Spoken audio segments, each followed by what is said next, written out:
Assalamualaikum warahmatullahi wabarakatuh. Perkenalkan, nama saya Dela dari kelas 10 IPS 2. Sebelumnya ini adalah tugas ekonomi dari Ibu Sri Yuliana. Di sini saya akan menjelaskan masalah ekonomi dalam sistem ekonomi. Masalah ekonomi dalam sistem ekonomi ini mempunyai 3 poin, yaitu permasalahan pokok ekonomi, sistem perekonomian Indonesia. Bila dilihat dari sudut pandang, pembahasannya masalah ekonomi dapat dilihat berdasarkan teori ekonomi klasik dan teori ekonomi modern. Menurut teori ekonomi klasik, masalah ekonomi berfokus pada kegiatan ekonomi produksi, distribusi, dan konsumsi. Ketiga aspek ini harus dikelola sedemikian rupa agar tercipta hasil maksimal demi kemakmuran masyarakat. Dalam konteks ekonomi modern, terdapat 3 masalah pokok ekonomi, yaitu barang apa yang diproduksi dan berapa jumlah, bagaimana cara memproduksinya, dan untuk siapa barang tersebut diproduksi. Selanjutnya, di sini kita akan membahas lebih rinci permasalahan pokok ekonomi. Masalah pokok ekonomi dapat dilihat dari sudut pandang pembahasannya. Berdasarkan teori ekonomi klasik, masalah ekonomi berfokus pada kegiatan ekonomi produksi, distribusi, dan konsumsi. Permasalahan pokok ekonomi klasik. 1. Ada produksi. Pada kegiatan produksi terdapat beberapa masalah seperti pengadaan input, proses dan peningkatan hasil output, konsumsi yang tidak berlangsung jika tidak ada barang dan jasa yang dihasilkan. Distribusi. Masalah kedua menurut teori ekonomi klasik adalah mengenai distribusi. Walaupun barang dan jasa tersedia, namun jika tidak terdistribusi, maka barang dan jasa tersebut tidak sampai ke tangan konsumen dan tidak dapat digunakan atau dikonsumsi. Di sini juga ada konsumsi, masalah juga. Ketika kita harus berhati-hati mengamati kegiatan konsumsi. Penggunaan barang dan jasa untuk tujuan menambahkan faedah bukan kegiatan konsumsi, namun termasuk kegiatan produksi. Permasalahan pokok ekonomi modern. Permasalahan pokok ekonomi modern atau ekonomi mikro terkait dengan 3 masalah pokok, yaitu 1. Apa dan berapa yang diproduksi. 2. Bagaimana memproduksinya. 3. Untuk siapa produksi. Nah, di sini saya akan menjelaskan apa dan berapa yang diproduksi. Masalah ini menyangkut jenis barang dan jumlah yang akan diproduksi. Pertanyaan ini berkaitan dengan pengalokasian sumber daya yang langka di antara berbagai alternatif penggunaannya.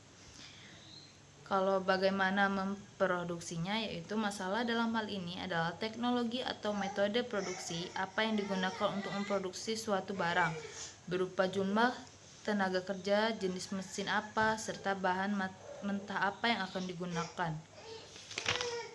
Sementara kalau untuk siapa yang diproduksi itu biasanya bermasalah pada di sini adalah siapa yang memerlukan barang tersebut dan siapa saja yang menikmati hasilnya. Dengan kata lain, bagaimana pendistribusinya. Dalam mengatasi masalah-masalah ini, ekonomi mikro membahas beberapa kebijakan, di antaranya adalah sebagai berikut. Menentukan pilihan yang paling tepat untuk mengatasi masalah kelangkaan. Contohnya untuk membelanjakan uangnya, konsumen harus memiliki kombinasi penggunaan barang yang tepat.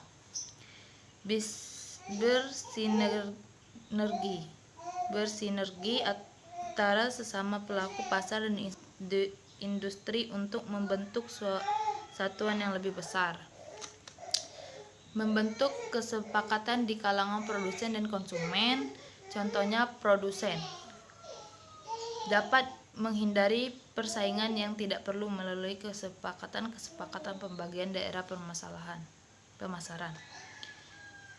Yang berikutnya, menggunakan teknik analisis ekonomi mikro. Yang terakhir, pemanfaatan analisis biaya peluang dalam rangka menentukan pilihan. Selanjutnya, Saya juga di sini akan membahas poin kedua, yaitu sistem ekonomi. Sistem ekonomi adalah perpaduan dari aturan-aturan atau cara-cara yang merupakan satu kesatuan dan digunakan untuk mencapai tujuan dalam perekonomian. Di sini juga kita akan membahas sistem ekonomi tradisionalnya, yaitu sistem ekonomi tradisional merupakan sistem ekonomi yang diterapkan oleh masyarakat tradisional. Berikutnya, sistem ekonomi komando. Sistem ekonomi komando atau sistem ekonomi pusat perencanaan. Para pemerintah sangat dominan, sedangkan peran masyarakat atau pihak swasta sangatlah kecil. Nah, berikutnya ada sistem ekonomi pasar. Sistem ekonomi pasar ini kebalikan dari sistem ekonomi komando, yaitu pada sistem ekonomi pasar, kegiatan ekonomi dilakukan oleh pihak swasta. Pemerintah hanya mengawasi dan melakukan kegiatan ekonomi yang berhubungan dengan penyelenggaraan negara. Contohnya di sini ada negara sistem ekonominya mendekati sistem ekonomi pasar adalah Amerika Serikat dan Inggris. Berikutnya, sistem ekonomi campuran. Sistem ekonomi campuran ini adalah pemerintah dan swasta saling berinteraksi dalam memecahkan masalah ekonomi. Berikutnya, saya juga di sini akan membahas poin ketiga, yaitu sistem perekonomian Indonesia. Di sini ada karakteristik perekonomian Indonesia menurut Undang-Undang 1945 Pasal 33. Perekonomian Indonesia dapat didefinisikan sebagai sistem perekonomian yang berdasarkan Pancasila dan UUD 1945. Pasal 33 dari UUD 1945 merupakan pasal yang berhubungan dengan sistem ekonomi Indonesia. Hal ini tidak terlepas dari pidato Wakil Presiden RI Bung Hatta pada Konvensi Ekonomi di Yogyakarta tanggal 30 Februari 1945. Di sini juga ada nilai-nilai dasar perekonomian Indonesia menurut Undang-Undang 1945 Pasal 33.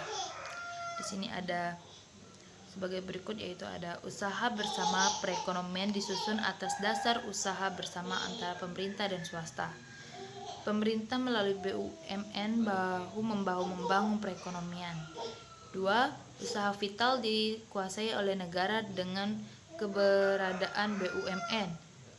3. Keputusan tentang APBN harus berdasarkan atas hak dan kedaulatan rakyat diwakili oleh anggota DPR.